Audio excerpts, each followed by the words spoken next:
ರಾಜ್ಯದಲ್ಲಿ ಸರ್ಕಾರದ ವಿರುದ್ಧವೇ ಸ್ವಪಕ್ಷೀಯರು ಅಂದರೆ ಆಡಳಿತಾರೂಢ ಪಕ್ಷದ ಶಾಸಕರೇ ತಿರುಗಿ ಬಿದ್ದಿದ್ದಾರೆ.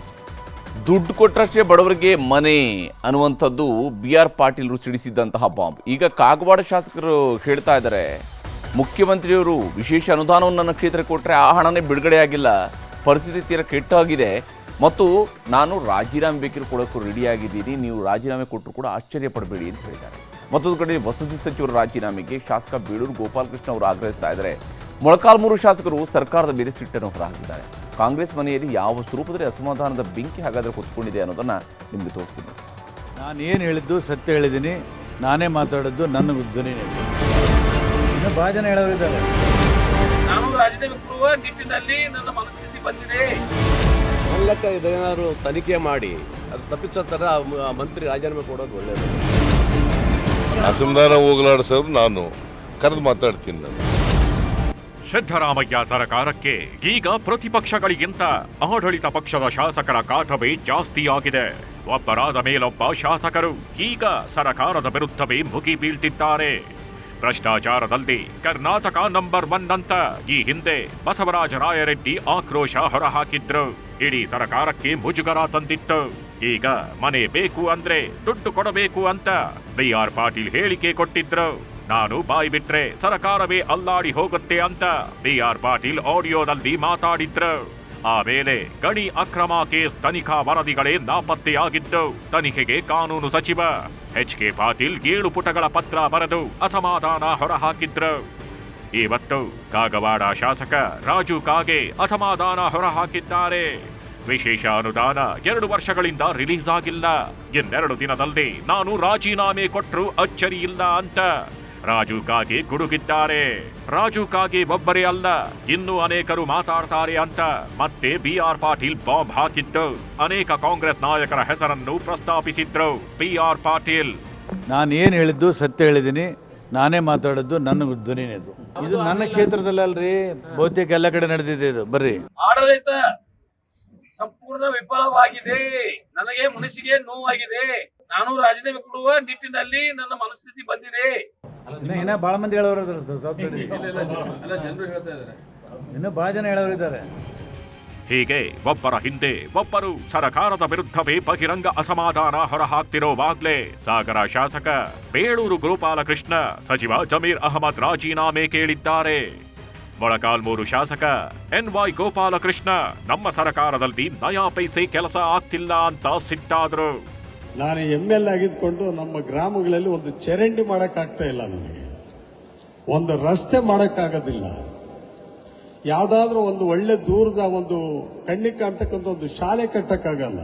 ಇವತ್ತು ಒಬ್ಬ ಹಿರಿಯ ಸದಸ್ಯರು ಇವತ್ತು ಏನು ಅಪಾದನೆ ಮಾಡಿದ್ದಾರೆ, ನನ್ನ ಲೆಕ್ಕ ಇದೇನಾದ್ರು ತನಿಖೆ ಮಾಡಿ ಅದು ತಪ್ಪಿಸೋ ಥರ ಮಂತ್ರಿ ರಾಜೀನಾಮೆ ಕೊಡೋದು ಒಳ್ಳೆಯದಾಗುತ್ತೆ ನನ್ನ ಲೆಕ್ಕ.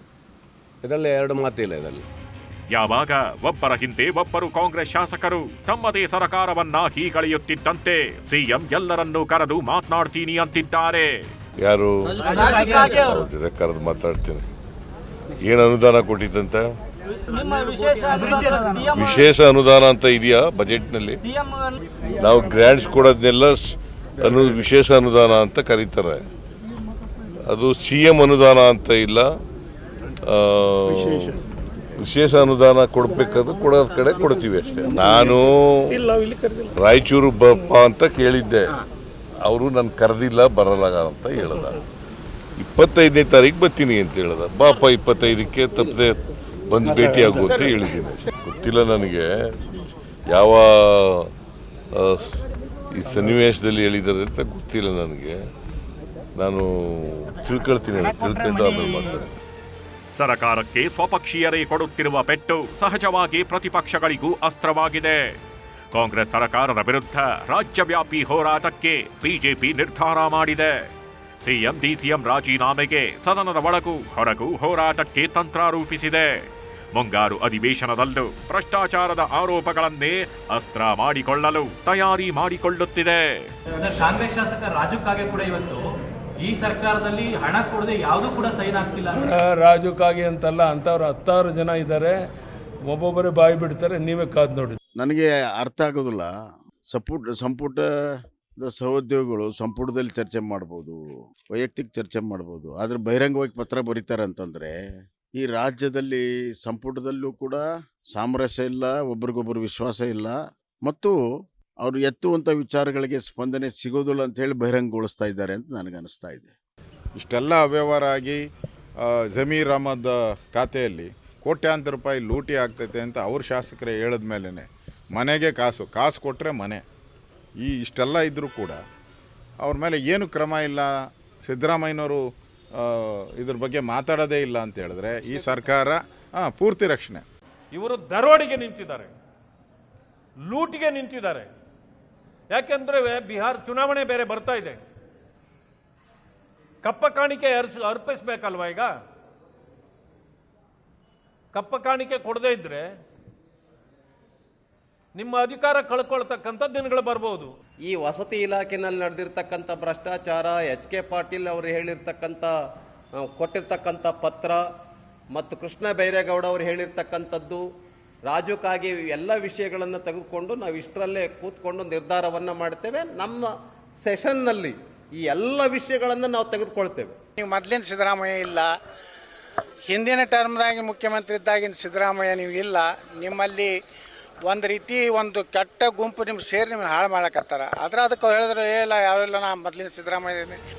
ಮನೆಯೊಳಗಣ ಕಿಚ್ಚು ಮನೆಯ ಸುಟ್ಟಲ್ಲದೆ ನೆರೆಮನೆಯ ಸುಡದು ಕೂಡಲ ಸಂಗಮ ದೇವ ಅಂತ ಬಸವಣ್ಣ ವಚನ ಹಾಡಿದ್ರು. ಈಗ ಸಿದ್ದರಾಮಯ್ಯ ಮತ್ತು ಡಿ.ಕೆ. ಶಿವಕುಮಾರ್ ಅವರ ಸರಕಾರಕ್ಕೆ ಈ ವಚನ ಅನ್ವಯ ಆಗ್ತಿದೆ. ಸದ್ಯಕ್ಕೆ ಸಿಎಂ ದೆಹಲಿ ಪ್ರವಾಸಕ್ಕೆ ಹೋಗಿದ್ದು, ದೆಹಲಿಯಿಂದ ಬಂದ ಮೇಲೆ ಅಸಮಾಧಾನಿತರನ್ನೆಲ್ಲ ಸಮಾಧಾನ ಪಡಿಸೋ ಕೆಲಸಕ್ಕೆ ಮುಂದಾಳತ್ವ ವಹಿಸ್ತಾರ ಅನ್ನೋದೇ ಸದ್ಯಕ್ಕಿರುವ ಕುತೂಹಲ. Bureau report, news 18.